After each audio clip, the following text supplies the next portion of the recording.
Good morning. My name is Abigail Bottome, and I'm a member of the Worship and Music Committee. My pronouns are she, her, and hers. Welcome to our service at First Parish Plymouth. Our service today, entitled The Law of Service, is led by our minister, Reverend Arthur Lavoie. Reverend Lavoie is joined in presenting reflections on the law of service by members of the Social Action Committee, Patricia, Devine, Valerie, Peck, Donna, Petrangelo, and me. Our technical director is Paul Melville. Today's music is performed by Emily Browder Melville. Whoever you are, whomever you love, whatever you believe, wherever you are on your journey, let us walk together this hour.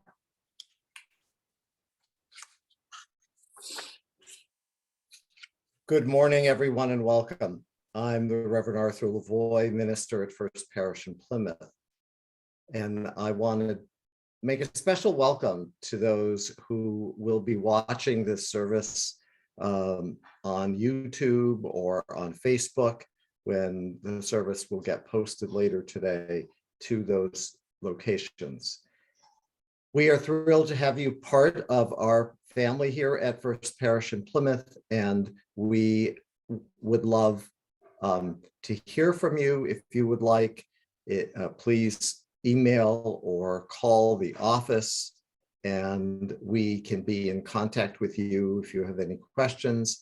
There's also a place on our website for you to make donations to First Parish if you are interested. To all who are with us on Zoom this morning, we will be back in the Meeting House next Sunday, and Judy Campbell will be doing the service for us, Reverend Judy Campbell, who is a dear friend of the congregation.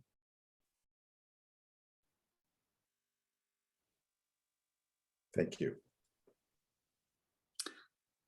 Our call to worship this morning is James 2, verses 14 to 17. What good is it, my brothers and sisters, if you say you have faith, but do not have works? Can faith alone save you? If a brother or sister is naked and lacks daily food, and one of you says to them, go in peace, keep warm and eat your fill, and yet you do not supply their bodily needs, what is the good of that? So faith by itself, it has no works, is dead.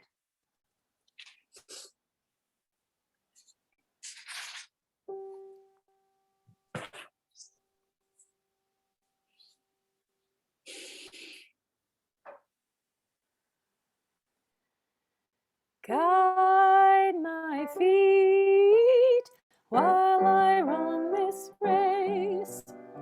Guide my feet while I run this race.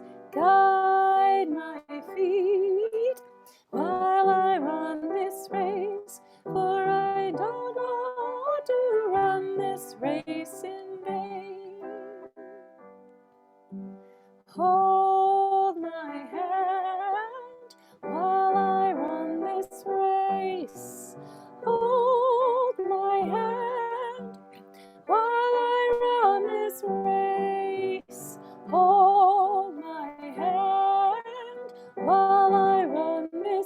race, for I don't want to run this race in vain. Stand by me while I run this race. Stand by me while I run this race. Stand by me while I run this race, for I don't want to run this race in vain. Search my heart while I run this race.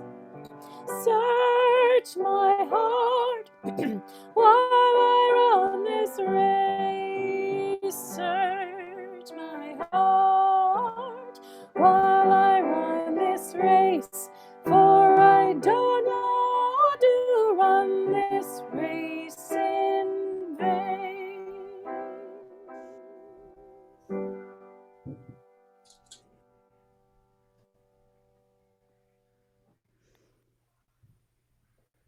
Good morning. My name is Deb Keller-Wood, and I'm the Director of Spiritual Enrichment here at First Parish. My pronouns are she, her, and hers. Today, as we light this chalice, I want to tell you a little something about it. I love service work. It fills my soul. This chalice was given to me on a service trip to Cuba a few years ago. So when I'm home, this is my chalice. And now we can say the words of our chalice lighting together. Love is the spirit of this church, and service is its law. This is our great covenant, to dwell together in peace,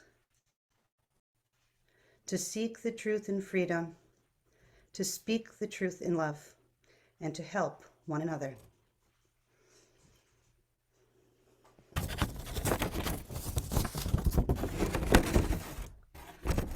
Last 2 weeks ago now, when we had our classes with the children, I asked them what service work they have done. They looked at me and said, "What is service work?" And it gave me reason to pause. We as adults know what service work is. How often do we use that term with children? How often do we explain what we're doing and why when we're helping others? I gave them some examples, like raking the yard, helping someone with groceries, helping your parents or your grandparents, helping people in your neighborhood, cleaning up trash, finding ways to help.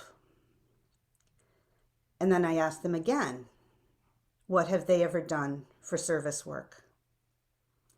It wasn't clicking. I asked them what they've done to help others and to help our planet. It still wasn't fully clicking. So I gave them some examples. I said, have you ever donated cans at school or church? And they enthusiastically said, yes, we do that all the time. I said, have you ever donated clothes in big boxes? Yes, we do that. I asked them if they've ever gone on walks in the woods and picked up trash. Yep, we do that. Have you ever walked along a beach and done it? Oh, you said we were going to do that. All of a sudden, the energy in the room changed. I asked them if they've ever given presents, and they all said, yeah, we pick a name off of a tree and then we buy a present for that kid. And then when I said, that's service work, they got the biggest smiles. I continued and said, what do you think we could do as a group for service work? They said that we could do the beach sweep again and clean up trash on the beaches. And we could do it in the woods too. They said we could take a hike with a garbage bag.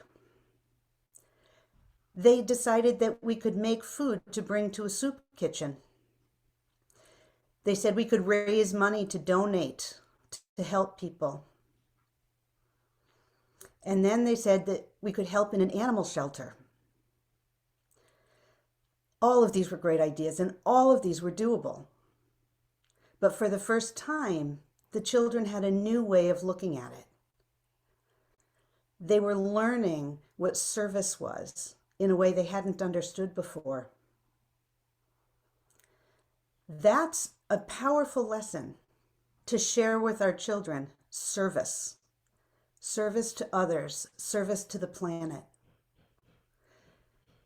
Why do we do the service?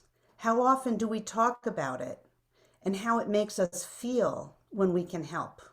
And how important it is for others to see us helping and to not feel alone, as opposed to simply saying, we're going to do this. How often do we share with other generations why we believe service work is so important and why we connect to it? People need to help to fill their own souls. People need to feel helped to fill their own souls. We can make things better. We can save the planet, and we can help our children understand that much more why we do it. Let's use the word service more.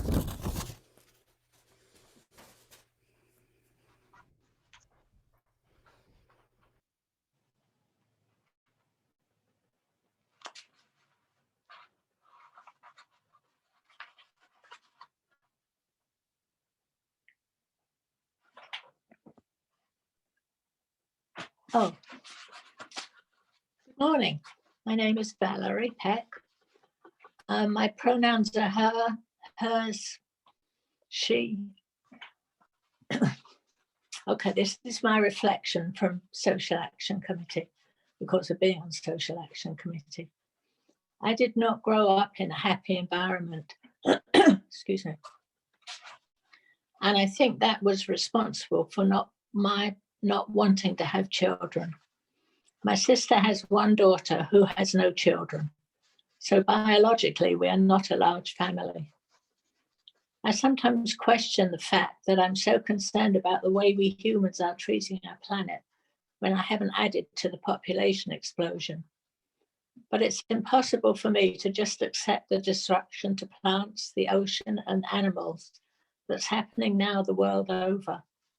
The planet will survive, but will it be recognizable to we humans who are still here?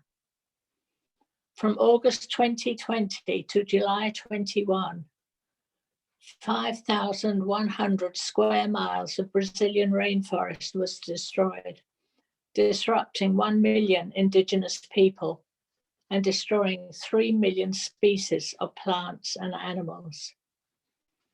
I occasionally watch David Attenborough on TV. I remember him when I was growing up in England.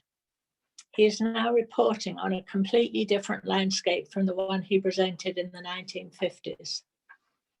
I know this is reality, but it's disturbing to me, so I rarely watch his programs now. I do support Jane Goodall, who has lived among the chimpanzees for decades. She's 87 years old. David Attenborough is 95. I'm so pleased there are people who are devoting their lives to protecting the African wildlife, whose ranges are getting smaller and smaller. I fear we have lost polar bears living in the wild. Being captive in zoos is their future. Elephants are wonderful, sensitive animals who form family groups and protect each other. Those and lions and tigers are also losing their range in Africa. Local people are being trained to know how to protect the ranges of wildlife, so there is hope for their future. I consider wildlife another life form on this planet, but they are unable to speak for themselves. And teeth, claws, and speed counts for nothing against a gun or a brutal knife. So we must help them. I first became a Unitarian Universalist in the 1980s when my sister became a minister in this religion. I feel really comfortable here as we allow people to follow their own spiritual path. There is also an emphasis on social systems and political awareness, which I think gives each one of us a broader perspective. I joined Social Action Committee as I wanted to be part of what the title suggests, action, both locally and nationally.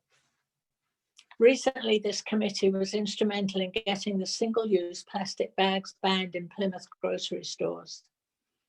On a monthly basis, we have provided food for the local food bank. We took gloves, mittens, hats, and scarves to immigrant children who have come from warm climates. We have provided a hot meal to those who are in temporary shelters and got gift certificates from local businesses for church fundraisers, which in turn helps with these outreach programs. It sounds as if the children will soon be joining the Social Action Committee. They're certainly doing their part. The well-known toilet paper brands use virgin forest fibers, which was a real surprise to me. Surely with pressure, this will change. The manufacturers that use recycled paper now for their products are Marcel, Seventh Generation, and Who Gives a Crap.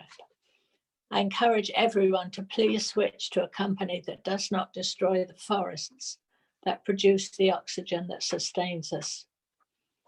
For laundry detergent, I use Eco Sheets made by Earth Breeze. These are available online from their website. They work really well. I always use cold water, and they are equally good in cold or hot water. I have a package with me. I was going to bring this into the church. I think you can see it. I can bring it into the church sometime if you want to look at those. Prior to recent voting, we asked, I'm talking now about Plymouth, of course. Prior to recent voting, we have asked people to stand by the Plymouth Rock with signs to encourage voter participation and raise awareness of the frightening situation our country is in right now. I've heard that 34 bills have passed restricting voting in many states. Every citizen of this country should vote and must vote to make the United States a true democracy. So we hope we are putting this message front and center at this crucial time. We have invited participants from other area UU churches to stand with us at the Rock as a larger group gets more attention. This is something I feel strongly about, as I'm not sure the majority really are aware of the dangerous situation we are facing at the moment. So whatever we can do as a group gets my support. I do have confidence in young people who are aware of the devastation we have made of their environment and their future.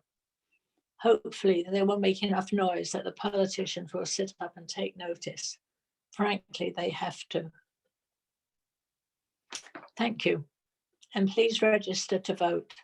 Our lives really do depend on it.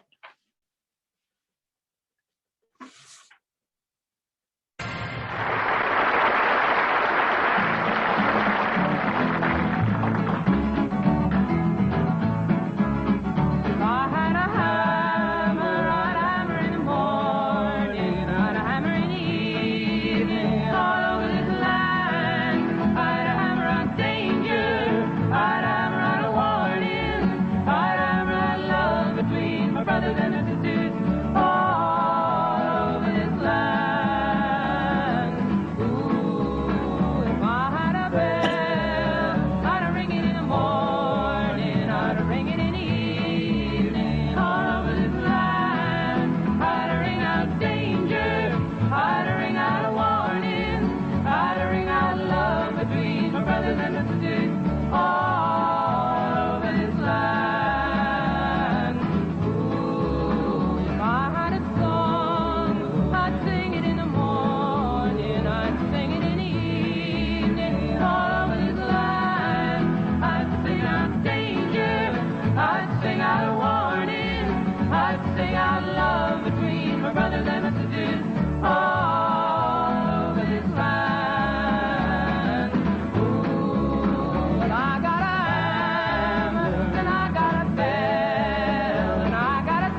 Good morning again, everyone.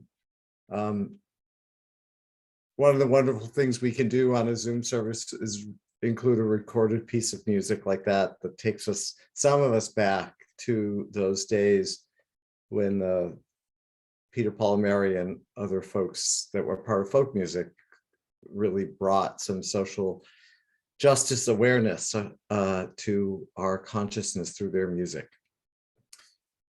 So I'm going to begin a series of reflections with the reading of a reflection that Donna Petrangelo wrote, and she's not able to be here in person. So this is from Donna. I had an idyllic childhood while growing up at the Jersey Shore. The bay was pristine and the ocean was only half an hour away. I had no idea that incredible damage already had been done to the natural world, both near me and around the globe, and that we were approaching a tipping point environmentally. College speakers and courses opened my eyes to many depressing realities, and the environmental movement gave many of us back then a sense of hope. For many decades, my activism centered around environmental issues, but in recent years, the blatant lies, distortion, and racial prejudice that have become the accepted norm for half of our country have made it impossible for me to remain only focused on the environment. Like many, I often feel that it's almost impossible for an individual to really make a difference. But when enough people make their voices heard, those in power hopefully start to listen. Finally, no one who sits back and fails to take action deserves the right to gripe. That is a right that is earned through speaking out and fighting injustice. Thank you. Good morning. My name is Patricia Devine, and my pronouns are she, her, and hers. This morning, I'm going to briefly tell you the story of how I became committed to social action and social justice. I grew up in an all-white suburb of Philadelphia with liberal parents and Quaker grandparents. The family values embrace the belief that all people are created equal and that we must work with and for people who suffer injustice. These values were somewhat abstract, however, given my limited life experience. Then, during my first semester at the University of North Carolina in Greensboro, I lived in the dormitory with 18 Black freshman women. These young women comprised less than 1% of the freshman class. We were friends. I was invited into their homes. We shared stories of our childhood and our dreams and our aspirations.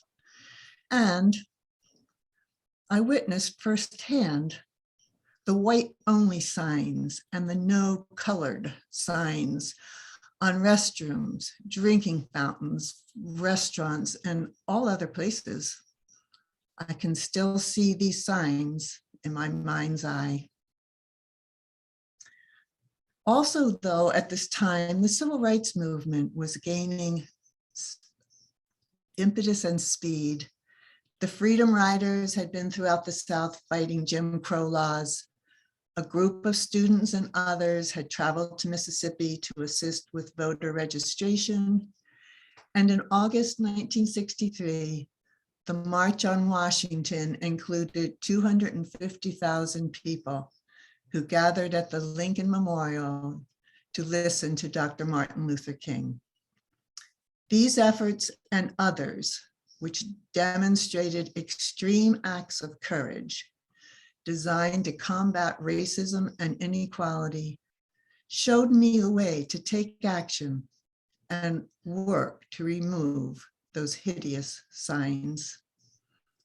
My commitment to social justice and social action has not wavered since that time. Thank you.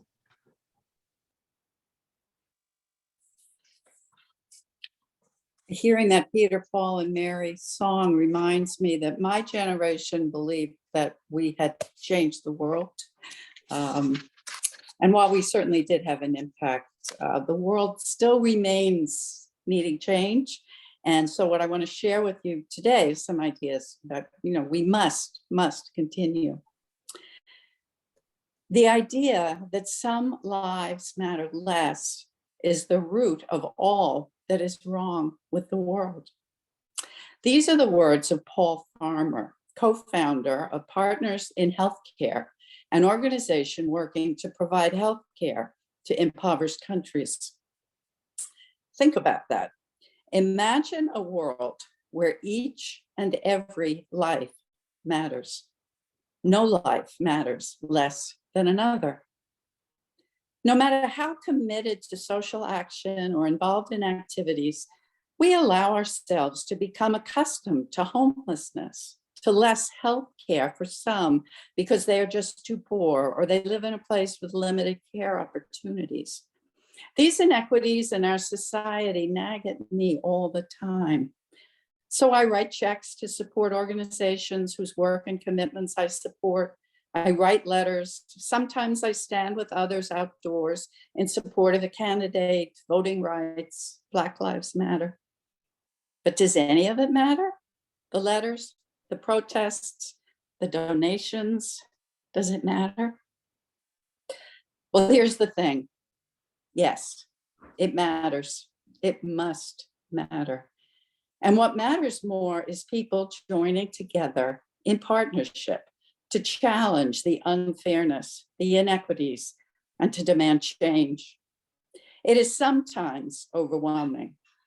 Yet stop and imagine being homeless or being the mother of a sick child who needs medical care and you can't find it or pay for it. So I feel compelled to find ways to both continue to care and to act. When I went to college, I was lucky to come under the influence of BU professor and historian Howard Zinn. Some of you may know him as the author of The Politics of History, a revisionist view of American history. I knew him first through classes, later working for him as a research assistant. And then after college, my husband, who'd been a colleague and was a close friend, and I remained good friends with him and his wife, Roz. Something I learned from Howard that I want to share today is not about getting arrested, which he did fairly often, or writing books, or giving speeches, or marching for civil rights or against war. Howard used to point out that he enjoyed his life, and there were many things he would rather do than the activism. He even described himself as a patriot since he believed in the principles upon which this nation was founded.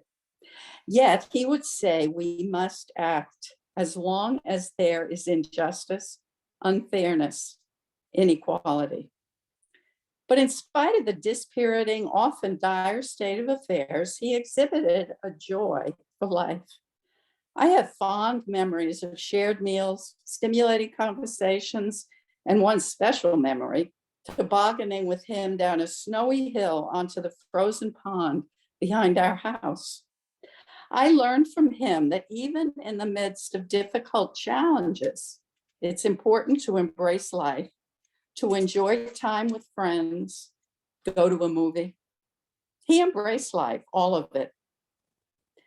I also learned from him, all people, every single person ought to have a chance to embrace life, to go to school, to receive health care, to have a place to live, to dance, to laugh, to smile, to live in dignity. Thank you.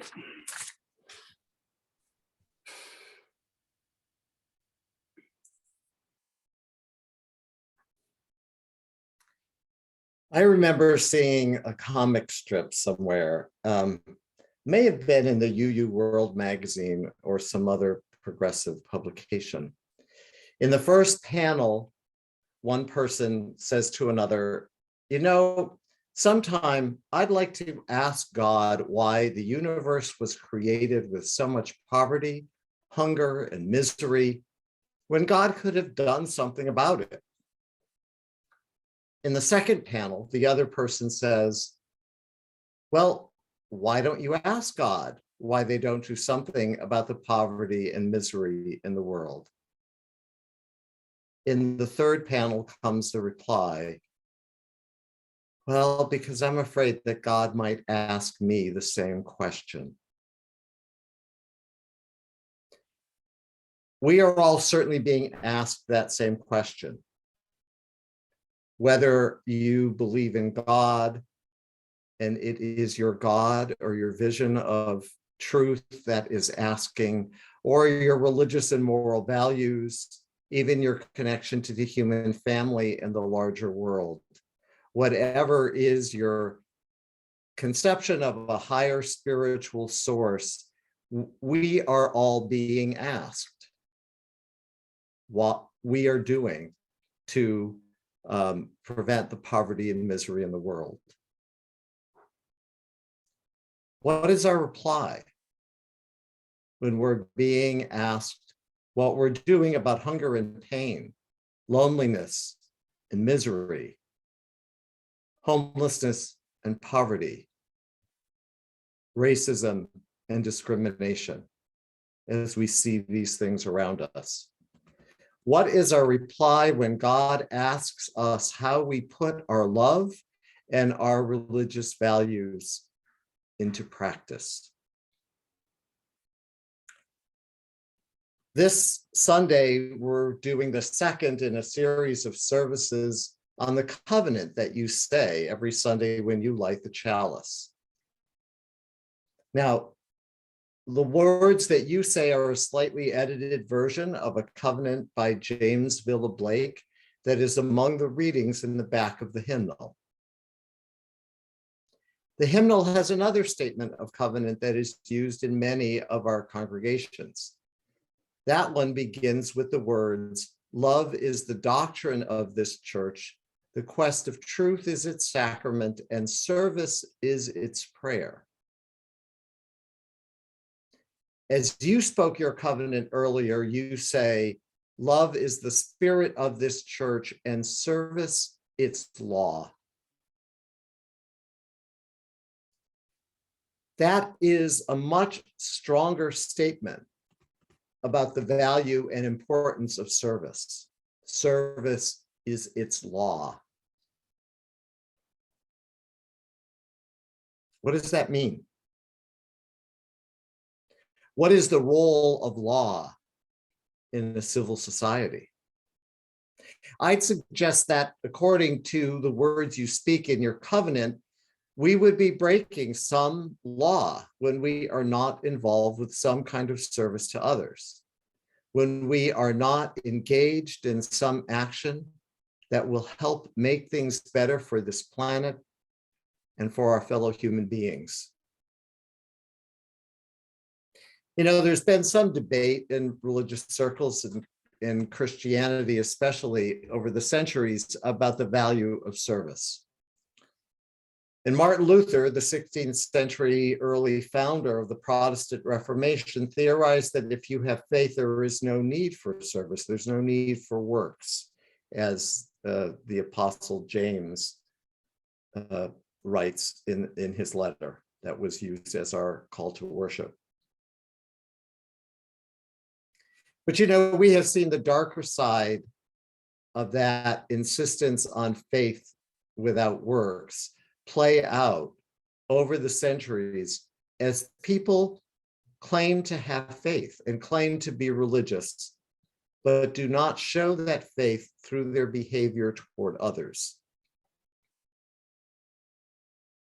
I think the Apostle James was right when he said and when he wrote that without works, without service, faith is dead. Our closing hymn this morning is "We'll Build a Land."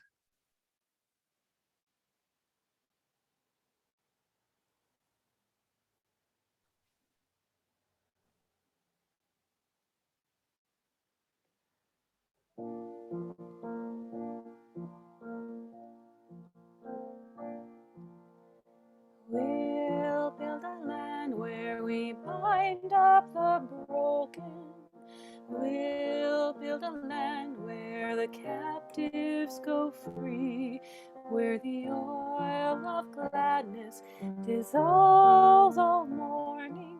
Oh, we'll build a promised land that can be.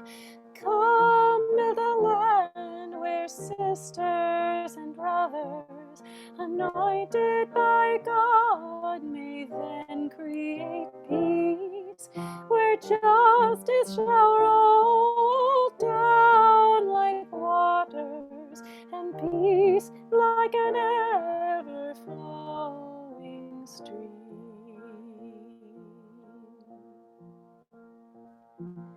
We'll build a land where we bring the good tidings to all the afflicted and all those who mourn, and we'll give them garlands instead of ashes. Oh, we'll build a land where peace is born.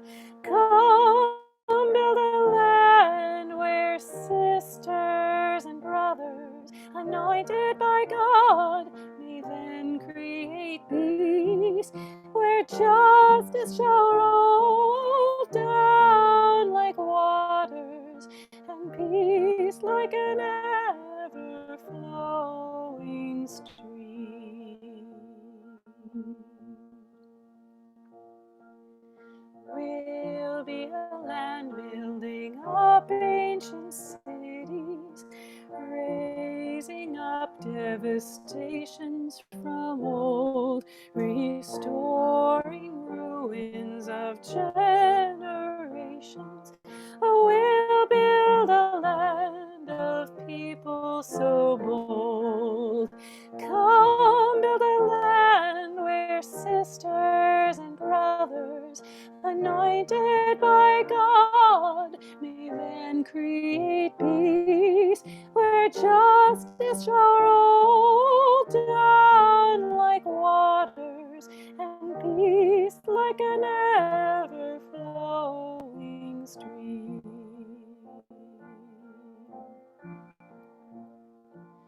Come build a land where the mantles of praises resound from spirits once faint and once weak, where like oaks of righteousness stand her people. Oh, come build the land, my people we seek. Come build a land where sisters and brothers, anointed by God, may then create peace, where justice shall roll down like waters, and peace like an ever-flowing stream.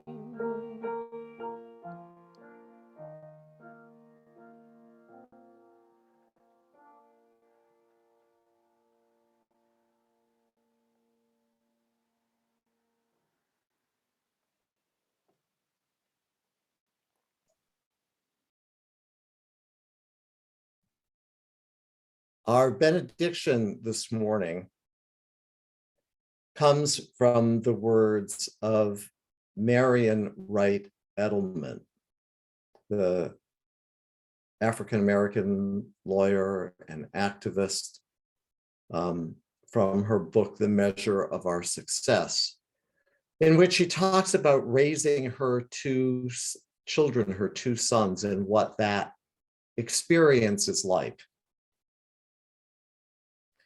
And she writes, "Service is the rent we pay for living.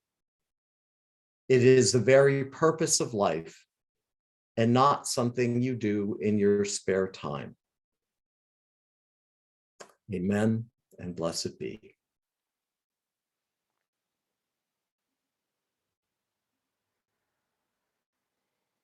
If I had a song, I'd sing it in the morning, I'd sing it in the evening, all over this land. It's the song of justice, It's a song of freedom. It's a song about love between my brothers and my sisters.